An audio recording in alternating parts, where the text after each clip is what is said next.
Okay, everybody. Hello, everybody. Here's video number 2 for Tiny Sailor's World vids. But soon you'll see. This is just Jesse Gillette plays Tiny Sailor's World. But soon you'll see me play some Tiny Sailor's World. So yeah, this is Carpathia, recreating the disasters, episode 2. If you haven't saw episode 1, that was the Titanic. And again, I don't see anything. Oh, hold on. There's something over there. We've got a U-boat off to our left, and we just barely missed that torpedo.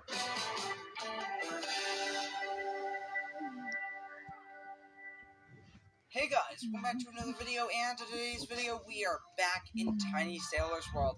And today, we are once again back with another episode of Recreating the Disasters. Today, we're focusing on the Carpathia, so yeah guys, let's get into the video. Now, before we get sailing, I'm going to hand it over to Jake Killen to talk about what the Carpathia was, why it was made famous, as well as what it was doing in World War I. So yeah, Jake Killen. Yeah, so the Carpathia was actually a early 1900s passenger liner created by the Cunard Line, in which the Cunard Line was the rival line for the White Star Line. And what's ironic is that she actually saved the survivors from the Titanic after she sank in 1912. And afterwards, when World War I broke out, she was converted to a troop ship that transported Canadian and American expeditionary forces to Europe.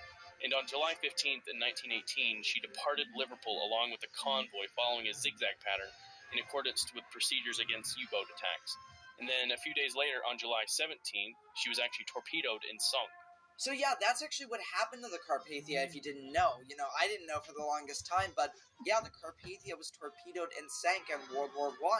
But right now, we are waiting for this storm to let up, and also to see if we actually survive the storm, because we're getting battered up against the dock right now, which is probably not doing a lot of wonders for our hull right now, but we'll just ignore that, and we'll wait for daytime, and once again wait for the storm to go away, and then we'll sail off.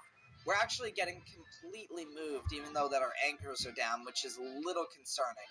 Now, while I'm getting battered around here, I've got a question for you, Jake Killen. How many other ships that are more famously known were actually active during World War I? And I don't just mean these battleships and whatnot. I mean, like, proper ocean liners. Yeah, so the Britannic and the Olympic actually participated in World War I, in which, if you didn't know, those two ships were the sister ships of the Titanic, which were a part of the Olympic class. Yes. The Britannic was converted to a hospital ship, and she sank in the Aegean Sea after striking a mine off the coast of Kea.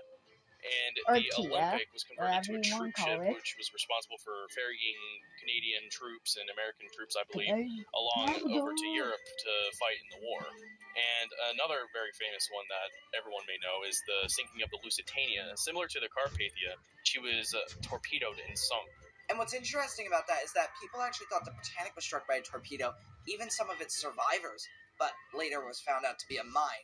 So, yeah, but here we have the sun just coming over the horizon there, but we've still got a storm, so we're going to see how long we can hold out for. But the ship has moved a lot in port, so yeah, we're going to have to do a little bit of maneuvering to get out of this position. You know what, I think I might be able to maneuver out now, so here we go. Alright, so I'm kind of scraping along the dock, but I'm not doing too much damage. And there we go. Alright, we are good. Perfect.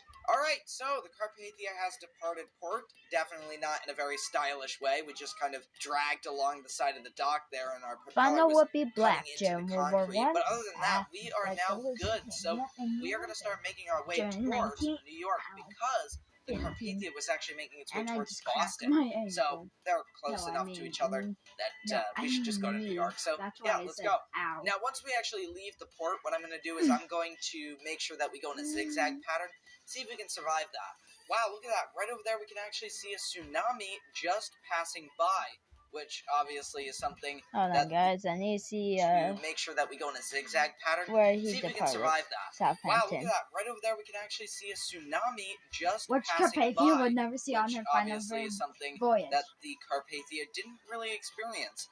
She And capsized. luckily enough, it didn't experience that, or else it probably would have capsized or have been severely damaged. Yeah. But we are currently continuing on to New York, like or, well, Poseidon pretend it's Boston. in But yeah, 2006 as we continue movie, this zigzag Poseidon maneuver, I am adventure. still not able to see any U-boats out in the area, so that's good. Here we have some mines. We're actually going to turn over this way because we do have a minefield just there to our left. Now, reduced speed is not going to help us in this situation because we're going zigzagged, and that's just going to slow us down even more. But we're doing it for safety. I do see another mine just over there, and I think, yeah, we should be good. Oh, there's one just over to our left.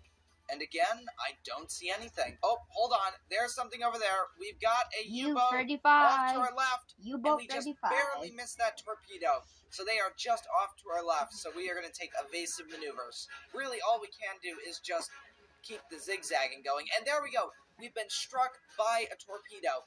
And we are now beginning to take on water. Our water tank doors are closed, so we're going to stop the ingress of water. But I don't know how long we're going to last. We are moving even slower now at 8 knots, and this is not looking good. And we're done. We are now sinking. So the ship is now listing over to the port side. We are taking on quite a bit of water, and right over there is the U-boat that just fired at us. So at this point, some people have already died because of this explosion. So, Jake Hillen, do you want to talk about that? So the first torpedo that was fired at the Carpathia, it ended up hitting cargo hold number 3. And the second torpedo actually hit the engine room and registered her inoperable, and the blast actually killed a few engineers down in the engine room after that. So yeah, there were already fatalities when the torpedoes hit, and the ship was actually stopped in its tracks, like it is now. Now, once the passengers and most of the crew members had left, some of the crew members stayed behind to actually throw some confidential documents overboard, and once they left, the ship was torpedoed for a third time, and then finally sank. But currently, she's going down. We've lost the bow, and the water is beginning to flood over the deck with the cargo holds. I'm not sure exactly what deck you would call that. I'm not very fluent with the deck names on the Carpathia, but that deck is now rapidly taking on water. Now, it is turning nighttime, but realistically, it was still daytime, and there's actually a photo that shows the ship going down. But this is really cool because what you've done here, Jake Hillen, is you actually got it in almost like the perfect spots to make it sink like the real ship did. And I think around this point is when that final torpedo struck. So whenever you're ready, you can fire it. Yeah, let me orientate myself. Yep, I don't even know where you are. But the ship is going down, and yep, here we go. The funnel would never collapse in real life. So the story is coming out of the water. This is the end for the Carpathia. I'm going to jump overboard. But yeah, oh my gosh. I think the ship just bounced away from where it was sinking because of the torpedo, but there we go. She's going down by the bow, very realistically as well, to the bottom. Her stern is very clear of the water at this point. She's going vertical, and she's going to slip under the waves in just a moment or two. Her lights have gone out. There's no more power, obviously. I mean, the ship is vertical at this stage. And, yeah, this is it. As you can see, the bow is actually really close to the bottom, so should be striking the bottom very shortly. Now, this is really interesting because you can imagine what would happen if the Carpathia sank at night. That would have been even more frightening. There goes a bit of air escaping the cargo holds there. And, yeah, she's about to hit bottom. All right, there she goes. She's just struck bottom. And there she is, lying on the bottom. Very realistically as well, because she is upright on the bottom of the ocean. She is sort of broken. She's not broken in two, but she's...